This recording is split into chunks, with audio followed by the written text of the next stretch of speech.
Hello and a very warm welcome to all of you listening. I trust that you are all fit and well and enjoying the life that God has given you. You're joining me today in our ongoing journey through the book of Genesis. This is sermon number 20 in the series, and we're picking up where we left off last time in chapter number 8. Our reading is verses 13 to 19 of that chapter. So this is Genesis chapter number 8, verses 13 to 19.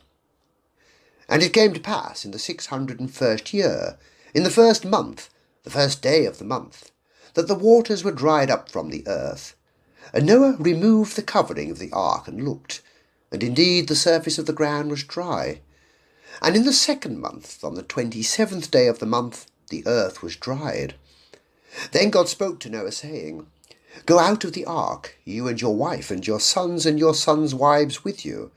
Bring out with you every living thing of all flesh that is with you, birds and cattle and creeping things that creep on the earth, so that they may abound on the earth, and be fruitful and multiply on the earth.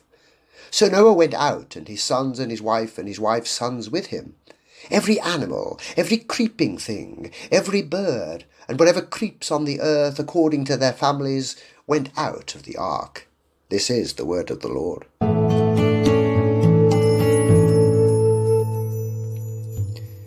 Today we're going to bring the epic story of the global flood to an end. But before we do that, let's take a few moments to review just a few of the highlights from last week. We looked, as I'm sure you all remember, at the first 12 verses of chapter number 8. The chapter begins with Noah, his household, and all of the animals still on board the ark. In fact, they have been on board for 157 days. In case you have forgotten, let me briefly recap the flood chronology. They spent a week on the ark before the fountains of the deep and the waters from above actually began to flow. There were then 150 days, or 5 months, whilst the floodwaters raged all around them.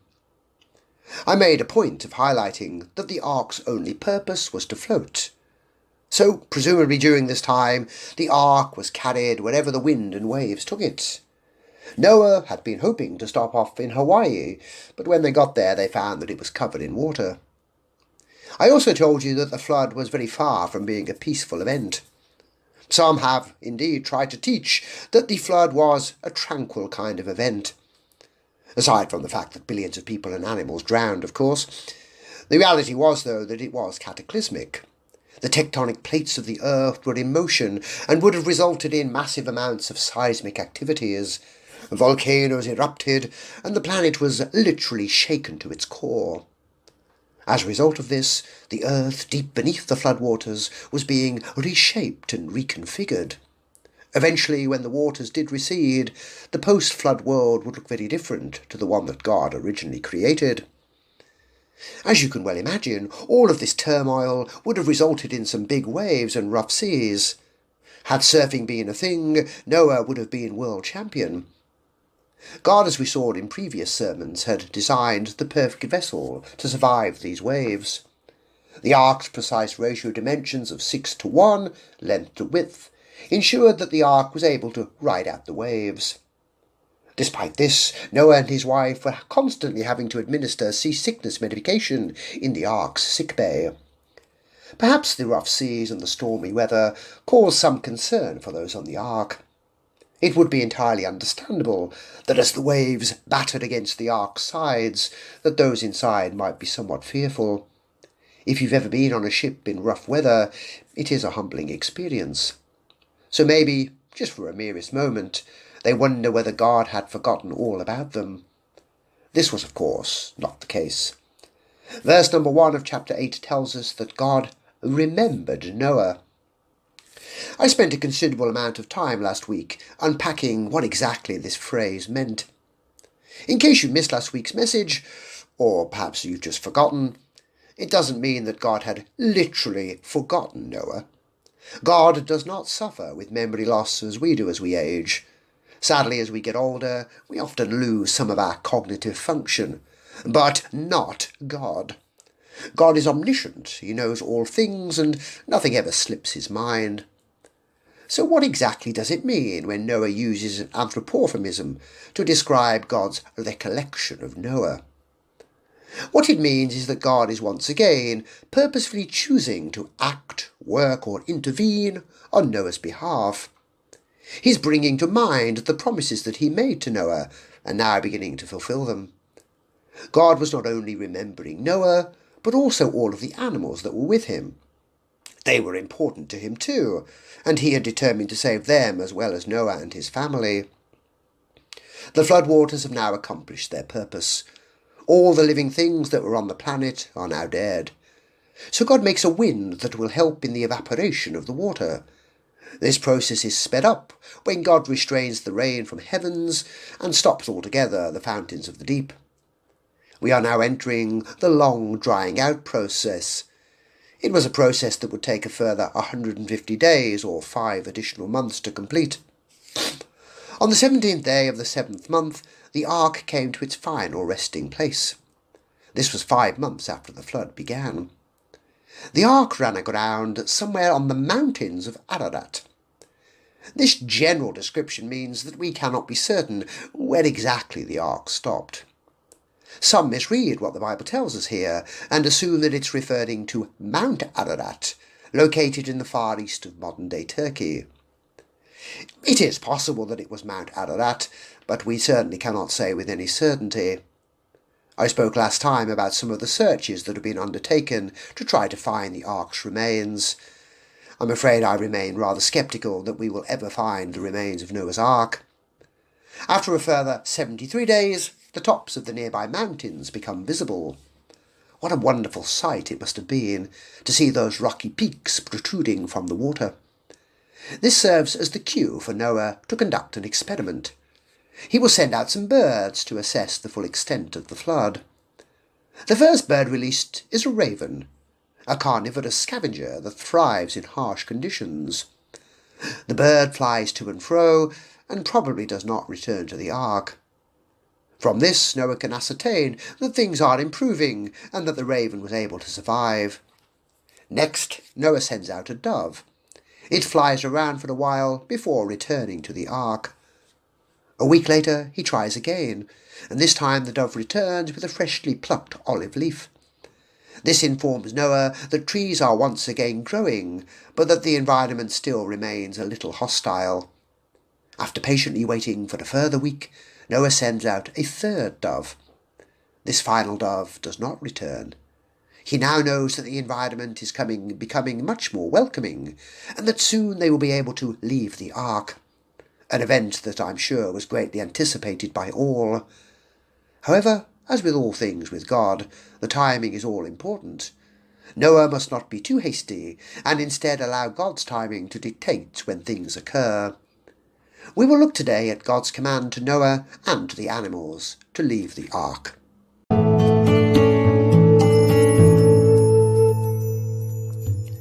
Verse 30. And it came to pass in the 601st year, in the 1st month, the 1st day of the month, that the waters were dried up from the earth. And Noah removed the covering of the ark and looked, and indeed the surface of the ground was dry. If you are keeping track, this is the 4th time that a specific date is given to us in the timeline of the flood account. You might at this point be wondering what purpose exactly this information serves. Does it really matter the exact year, month or day? Well, perhaps not, but as I've said to you before, the inclusion of this detail is both deliberate and intentional. It serves to remind us that what we are reading is a real historic event. We are not reading a made-up flood legend. As I've told you before, there are numerous flood legends from all over the world. There are in fact over 600 from every continent on Earth. Just for fun, I thought that you might like to hear the account from the Lolo people, known as the Yi, in southwestern China. As I recount their legend, I want you to listen out for the similarities, the differences, and the all-important omissions when compared to the biblical account. Are you sitting comfortably? Then I'll begin. In primeval times, men were wicked. The patriarch Che Guizhi sent a messenger down to earth, asking for some flesh and blood from a mortal. Only one man, Dumu, complied. In wrath, Cheguzi locked the rain gates, and the waters mounted to the sky. Dumu was saved in a log hollowed out of a pearish tree, together with his 4 sons and otters, wild ducks and lampreys. The civilized peoples who can write are descended from the sons. The ignorant races are descendants of wooden figures whom Dumu constructed after the deluge. There are some notable similarities, along with some differences when compared with the biblical account. The people living at that time were wicked. Check. The god or the patriarch in the story was not pleased. Check. He presumably sought a peace offering that would demonstrate that the people were sorry and that they wished to make amends. The people refused. A partial check. God wanted the people to repent of their wickedness and live in a righteous way. The god of the legend found only one man, in this case Dumu, who complied and who made the sacrifice. Check. God found only one righteous man in Noah. Dumu was deemed worthy to be saved. His salvation, like Noah's, came in a wooden vessel. In Dumu's case, in a hollowed-out log. He was accompanied by his sons, but there is no mention of any women. I'm not sure how future generations would come just from them. The animal companions in the Chinese legend are, I have to say, a rather odd bunch. Perhaps they hold a special meaning in Lolo culture of which I'm unaware. Now, I do love otters, so I'm glad to see that they got in the log. Wild ducks I can also understand. They're good to eat. But I don't know why you'd pick up voracious blood-sucking eels to join you. I can think of more pleasant travelling companions. They all survived, we are told, in rather poetic language, from waters that reached to the sky. The most important omission, of course, is that no time frame is included. All that we are told is that the events described happened in primeval times. Why is it, do you suppose, that there are no dates attached to the story? I'll tell you why. There are no dates or timestamps because it's all made up. It never really happened. There never was a man saved from a flood in a hollowed-out log with otters, ducks and lampreys as his companions. What is actually happening is that these ancient cultures are harking back to a distant memory of a global catastrophe. However, over time, the real details have become jumbled up, distorted, forgotten, or altered, and the story morphs into a man on a log with a blood-sucking eel. There's an element of truth, wrapped up in a whole lot of nonsense. Well, let's get back to the true flood account. We read here that in the 601st year, in the first month, the first day of the month, that the waters were dried up from the earth. This is now 23 days after the third dove was released. This, you will recall, was the dove that did not return. It was able to survive in the wild, and therefore did not need to come back to the security that the ark offered. Noah boarded the ark 2 months after his 600th birthday. It's now almost a year later. That's a very long time, I'm sure you would agree, to be cooped up on a wooden boat. But finally the waters have now dried up from the earth. Now, just because the waters have gone does not mean that the ground is now dry and able to be walked upon. In the UK, we often have floods, along with prolonged spells of rain. The rain may stop, and the waters may dissipate, but the ground can remain waterlogged for a long time afterwards. This is, I think, what we are to imagine here. You cannot walk over such boggy ground like this very easily. It cuts up and soon becomes a muddy quagmire, which would be a danger, especially to the smaller animals. Lest we forget, there are approximately 16,000 eager animals waiting to disembark. It would totally have defeated God's purposes to have the small animals, like shrews and mice, survive the flood, only to get trampled to death in the mud. Noah, we read here, removes the covering from the ark. There was no mention of this in the description given to us before. As I said when I spoke about the details that God gave him, we're only getting the very barest bones. We should, I think, probably assume that God gave Noah a much more comprehensive set of building instructions.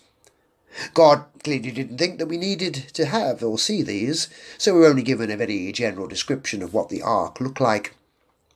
This means that we are left to speculate. So when it speaks of a covering, I'm picturing some kind of giant awning that covered the ark and allowed the majority of the rainwater to run off the sides. In camping terms, the equivalent of the rain fly or the fly sheet that covers a tent. The covering was very practical in the rain, but it presumably limited what could be seen. Removing this covering allowed Noah to gaze out and visually inspect the surrounding landscape. It was drying nicely, but it was still not quite the time for them to leave the ark. Let us continue. Verse 14. And in the 2nd month, on the 27th day of the month, the earth was dried. The previous verse marked the day when Noah removed a covering from the ark, enabling him to see that the ground was dry, or at least from his vantage point that it appeared to be dry. This was on the 1st day of the 1st month of the year. Now, after an additional wait of 56 days, Noah determines that the earth really has dried. The Hebrew word yabesh that is used here means to be free of moisture. Now, depending on the climatic conditions for the earth, to be completely free of any moisture can indeed take a long time. I remember as a young man playing Sunday League football in the UK. Before any game could take place, the match officials had to inspect the pitch and assess whether it was fit to play on. They would call off a game if the ground was too hard, too icy, too muddy, or if it was simply waterlogged. I can clearly recall one particularly wet season when 6 consecutive matches were called off due to the pitch being too wet. Since the Bible does not tell us why Noah waited this long, we are again left to speculate. He must have been itching to get off the ark after all this time. It seems likely, as I said before, that he was just waiting for the water-soaked ground to really dry. The surface level may appear to be dry, but just under the surface it remains incredibly wet.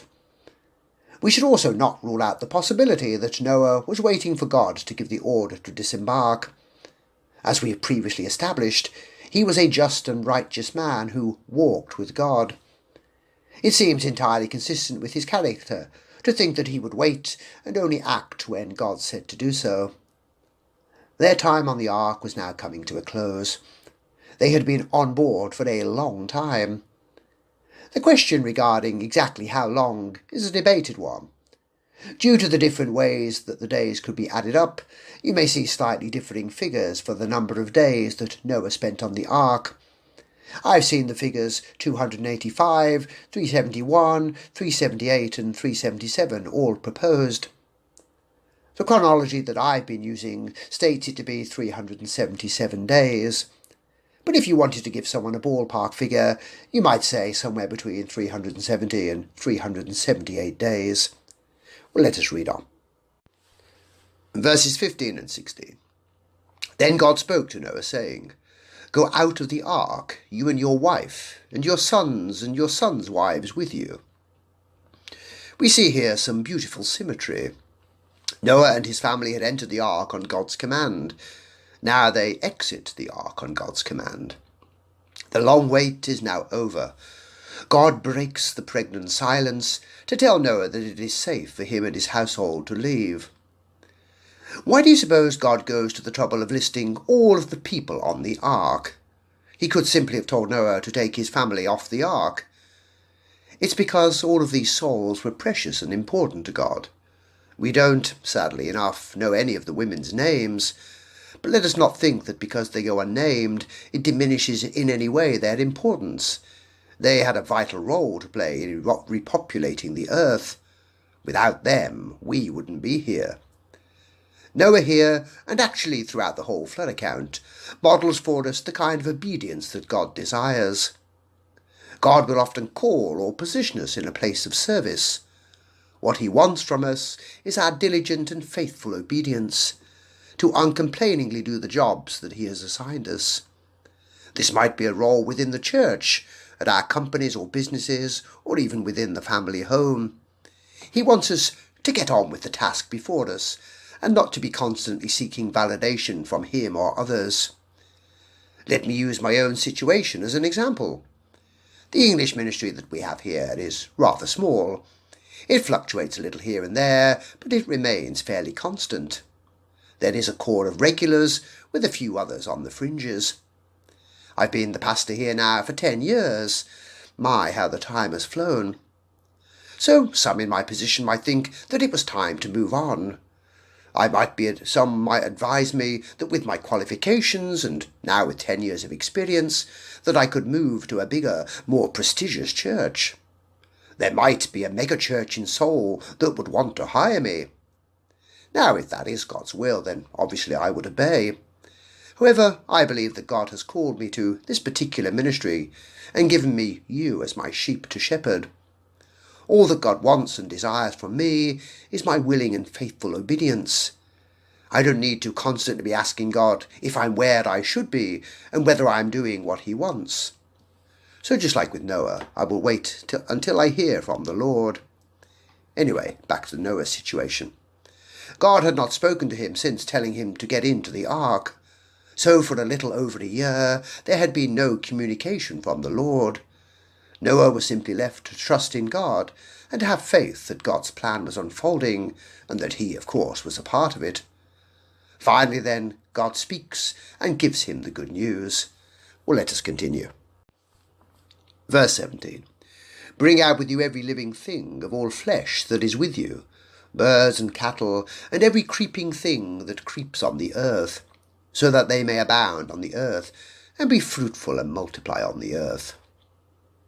Naturally, it isn't only the human beings who are to leave the ark. All of the creatures with whom they have shared this space are also to leave. We have speculated in previous sermons as to what state the animals were in during their time on the ark.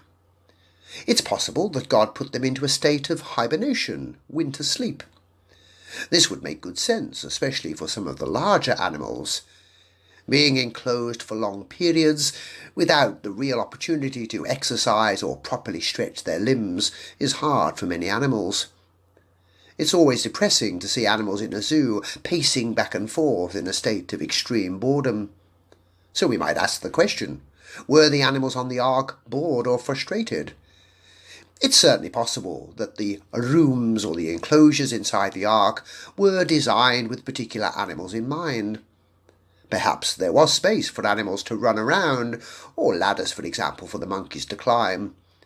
Despite this, I'm sure that all the creatures who had been on the ark for over 370 days were eager to get out and to cavort in the fresh air. The green grass outside looked mightily inviting. God then tells Noah about his plans for all of the animals. The reason that they were preserved on the ark is so that they can now go out into the world and reproduce and once again fill the earth.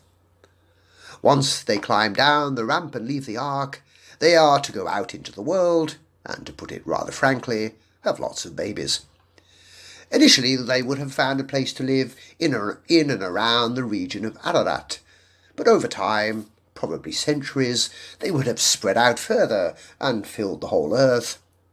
Henry Morris, in his book The Genesis Record, speculates that during the Ice Age that began shortly after the deluge, there were numerous land bridges that were connecting the continents. You would have been able to travel all the way from what is now Europe over into the Americas. Think of the money that you'd save on plane tickets. This allowed animals to cross into what is now the Americas and also into the New Guinea and Australia. The Ice Age lasted for several centuries, so even the slower, lumbering animals had time to amble across. Once the Ice Age ended, these land bridges disappeared under the sea, and thus these animals were effectively cut off.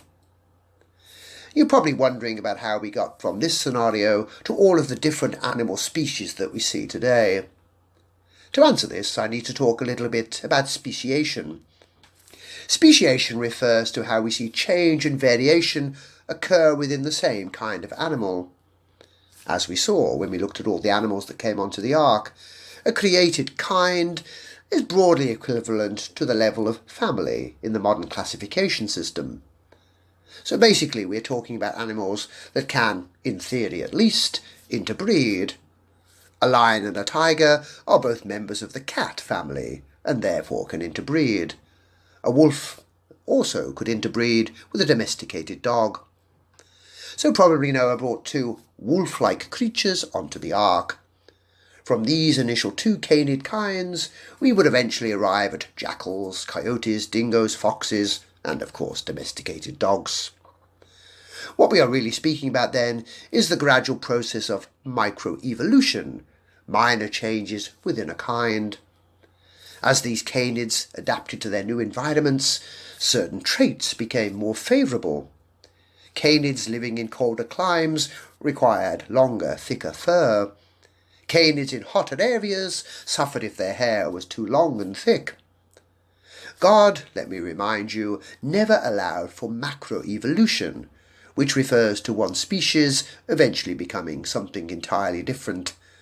A fish, for example, can never change over time to become a four-legged mammal. Anyway, we're getting ahead of ourselves a little here, as the animals are at this time still processing, two by two, as they go down the gangplank. It's worth taking a moment to talk about what the post-flood world might have been like. The flood had, of course, devastated the earth. Noah and the animals stepped out into a forbidding world. The animals and plants from the previous world were all now dead, and had been buried under thousands of feet of sand and mud. New plants and trees were still struggling to re-establish themselves across the barren expanse of earth. The earth not only looked different, but there had also been major changes to the climate. The once universal tropical climate was now sadly gone. The earth now was prone to extreme temperature fluctuations. It was also exposed to rain, wind, ice and snow. In certain areas, the large forests which had once dominated the landscape became grassland, and at around 30 degrees north and south of the equator, deserts formed. These changes, of course, were not immediate, but they would over time become part of the post-flood world. These changes meant that some animals did indeed go extinct. Included in this group were many of the large dinosaur species. As large reptiles, they were very ill-suited to cold weather. Rather like crocodiles and alligators could not survive today in Scandinavia.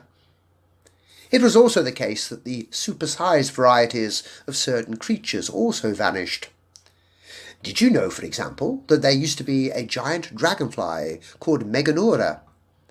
It was the largest flying insect on record, with a body length of up to 38 centimetres and a wingspan longer than many birds. What happened to these amazing creatures? Well, scientists think that they could not adapt to the climate change brought about by the global flood. In particular, the lower levels of oxygen in the atmosphere did for them. It's a great shame, isn't it? It would have been amazing to see these large airborne predators flying around today. But let's conclude our study for today by looking at the following two verses. Verses 18 and 19. So Noah went out, and his sons and his wife and his sons' wives with him.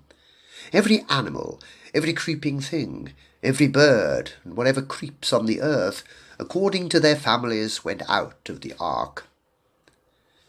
We may read these verses and be tempted to think that Moses is needlessly repeating things that he has already told us. But throughout this whole flood narrative, the faithful obedience of Noah has been repeatedly stressed. So upon receiving God's command, Noah, his entire household, and all of the animals left the ark together and entered the post-flood world. How, we might wonder, did Noah and his family feel?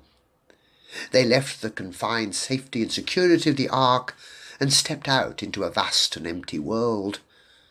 In a year, everything had changed. The towns and cities that had once dotted the landscape were now gone.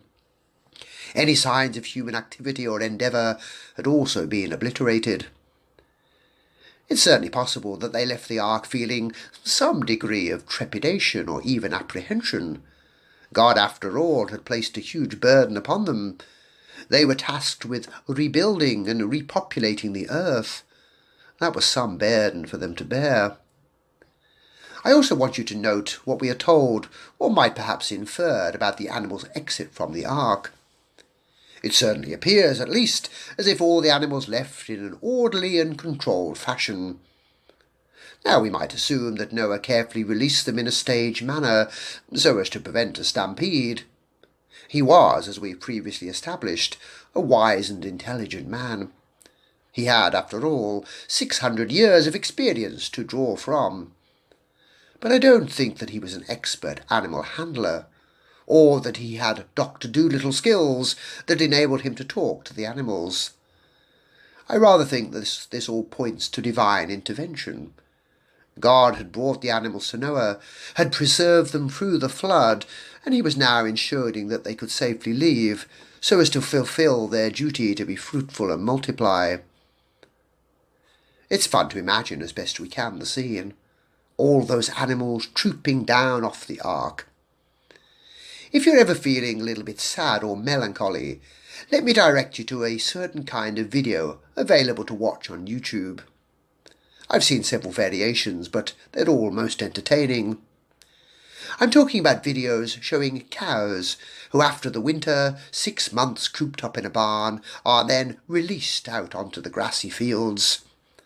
As soon as the gate is open to the field, off they go, cavorting around and kicking up their legs. Their joy is just self-evident. I'm sure that the animals that had been enclosed for over a year in the ark felt this same kind of joy. Moses also tells us that they left as families. This word was not used when the animals entered into the ark. They came into the ark either as pairs or as 7 individuals. They leave, however, as families. This strongly suggests, although it is not stated explicitly, that there had been a reproduction taking place during the voyage.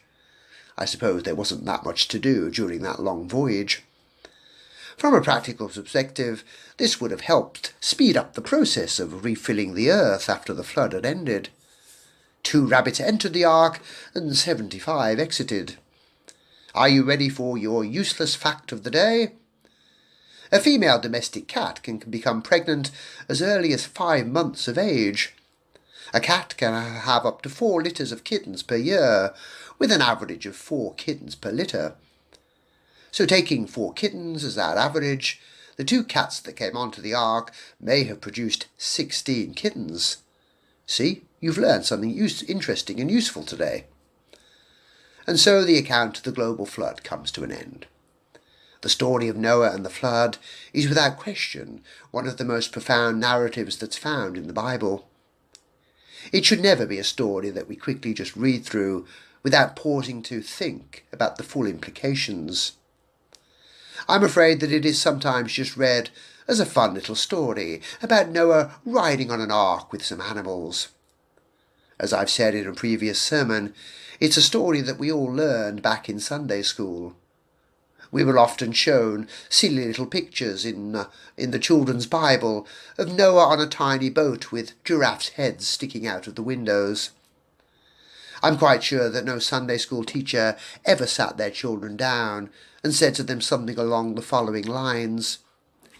Today, children, we are going to learn about how God wiped out billions of wicked men, women and children by drowning them. Oh, he also blotted out all of the animals too. But that is the reality. We might like to present it as a nice little tale, but it really isn't. So as we now bring the flood account to a close, let's think about some of the lessons that we can learn. Lessons to learn. I've drawn 5 lessons for us to learn from the flood account. Number 1. It teaches us about the seriousness of sin. The story of the flood teaches us a great deal about the nature of God and of humanity, especially when it comes to sin. God is pure and holy, and only able to ever do good. We, by contrast, have inherited a sin nature. This means we sin and constantly do wicked things. In so many ways all of us reject the good that God demands, and instead insist on going our own way. We think that we know best, and therefore reject God and choose to live in a way that seems right to us. The consequence for living in rebellion against God is death. There is nothing unfair or unjust in this. God, as the Creator, is able to set whatever laws he wishes. We all accept that in our daily lives that there are laws. These laws are set by governments, who in turn are advised by legal experts. The consequences for breaking them are that, of course, we face punishment. If we exceed the speed limit, we may be fined, and may indeed lose our right to drive. If we murder someone, we face a lengthy stay in prison, or in some places the death penalty. No one believes that lawbreakers should be able to go free without paying for their crimes. God's judgment then against the people of Noah's day was just and fair. They were wholly wicked and evil, and they were rightly awarded the sentence of death. In this we learn the very important lesson that sin is deadly serious. One of Satan's favourite tactics is to try to minimize sin. Sadly, many have brought into his lies and think that small sins are not such a big deal, that God will just wave them away without comment. Don't be mistaken. Sin is a matter of life and death. Just like with all law-breaking, there are consequences. Therefore, because God takes it seriously, so should we. What, we might ask, was it that caused the population of Noah's day to reject God's word and to perish? I think that we can sum it up very simply. It was complacency. They were so preoccupied by their everyday lives that they were unwilling to even contemplate the thought that God might act. They were so busy doing their own things that they simply failed to heed the warning. Amazingly enough, all these years later, the world is still the same. No one, it seems, has learned from this example. People are still complacently going on with their lives, ignoring God and simply assuming that he won't judge them for their sin. He will, which leads us neatly into number 2. Number 2. It teaches us about God's patience. We also learn a great deal about God's patience. God gave the people ample time and opportunity to turn from their wickedness and to seek after him. We are all prone to act in rash and hasty ways. Prisons are full of people who acted without thinking and later greatly regretted what they did. God, by contrast, is always measured and considerate. He is not willing that any should be lost. But his patience does have an end. God gave the people alive in Noah's day 120 years. For us it is either our lifespans or until the return of Christ. When this time comes, it will be too late. Since we do not know when either of these dates will be, we would be wise to confess, repent, and turn to Christ immediately. Number 3. It teaches us about God's grace. We would be wrong to think that the only lessons to be learned from the story of Noah are centred around God's judgment of sin. The story is also a powerful testament to divine grace. Even though 99.9% of the people at that time were wicked and corrupt, Noah found favour in God's eyes. He was a just and righteous man who walked with God and as a result was blessed. God's favour towards Noah demonstrates that even in times of great wickedness, God is still willing to extend grace to those who seek to live righteously. What a comfort that is to Christians today, especially those who live in places that are hostile to the gospel of Jesus Christ. Though we may suffer and perhaps even perish for our faith, we can be assured that God is with us and will save us. Number 4. It teaches us that God provides and protects.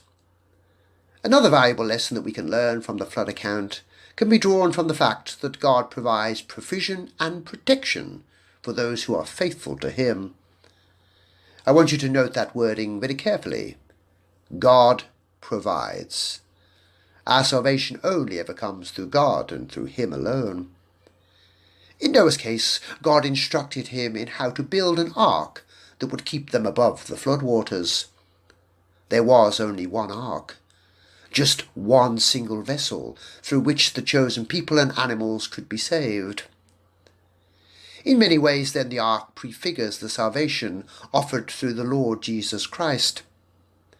Just as Noah and his family were saved from the flood by entering into the ark, so too are believers saved from the judgment of sin by placing their faith in Jesus Christ. As with the ark, there is only one means of being saved. It is through faith in Christ alone that we are saved. Number 5. It teaches us that God's judgment is still to come. The story of Noah and the flood also has an eschatological dimension. Jesus himself refers to the days of Noah as a foreshadowing of the end times. As it was in the days of Noah, so it will be at the coming of the Son of Man. For in the days before the flood, people were eating and drinking, marrying and giving in marriage, up to the day Noah entered the ark. And they knew nothing about what would happen until the flood came and took them all away. That is how it will be at the coming of the Son of Man. Matthew 24, verses 37 to 39. This comparison serves as a warning and a call to vigilance, reminding us that just as the flood came suddenly and unexpectedly, so too will the return of Christ. In conclusion, the significance of the flood in the story of Noah is multifaceted. It serves as a powerful reminder of the consequences of sin and the seriousness of divine judgment. At the same time, it highlights for us God's grace and mercy, offering a message of hope and renewal. The narrative challenges us to live responsibly, to seek righteousness, and to place our trust and faith in God's provision. Ultimately, the story of Noah points us to the greater salvation found in the Lord Jesus Christ, who offers us refuge and renewal.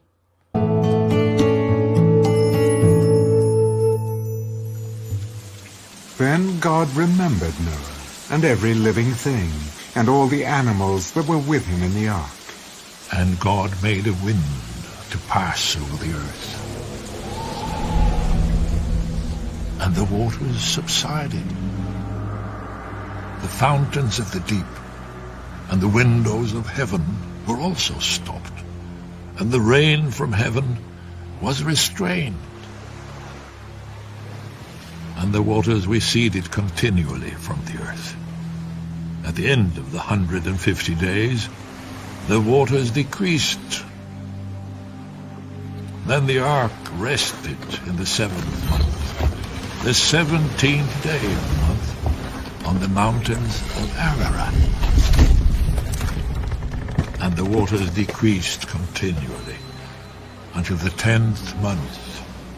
In the 10th month, on the 1st day of the month, the tops of the mountains were seen. So it came to pass, at the end of 40 days, that Noah opened the window of the ark which he had made. Then he sent out a raven, which kept going to and fro until the waters had dried up from the earth. He also sent out from himself a dove, to see if the waters had receded from the face of the ground. But the dove found no resting place for the sole of her foot, and she returned into the ark to him, for the waters were on the face of the whole earth. So he put out his hand and took her, and drew her into the ark to himself. And he waited yet another 7 days, and again he sent the dove out from the ark. Then the dove came to him in the evening, and behold, a freshly plucked olive leaf was in her mouth. And Noah knew that the waters had receded from the earth. So he waited yet another 7 days, and sent out the dove, which did not return again to him any more. And it came to pass in the 601st year, in the 1st month, the 1st day of the month, that the waters were dried up from the earth.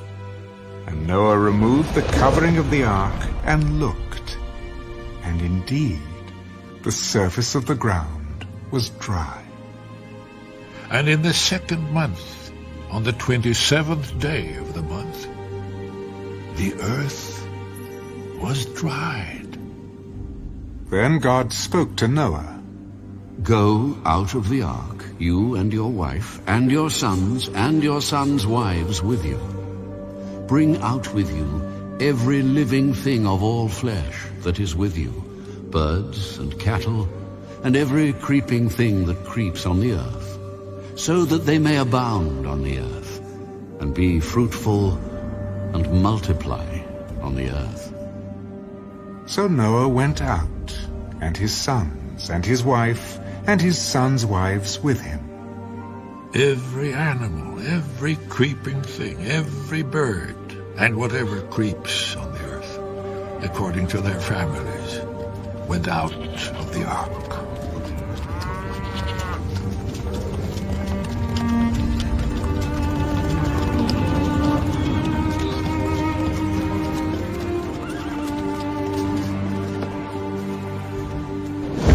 Then Noah built an altar to the Lord, and took of every clean animal and of every clean bird, and offered burnt offerings on the altar.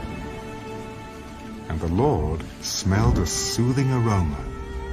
Then the Lord said in his heart, I will never again curse the ground for man's sake, although the imagination of man's heart is evil from his youth. Nor will I again destroy every living thing, as I have done.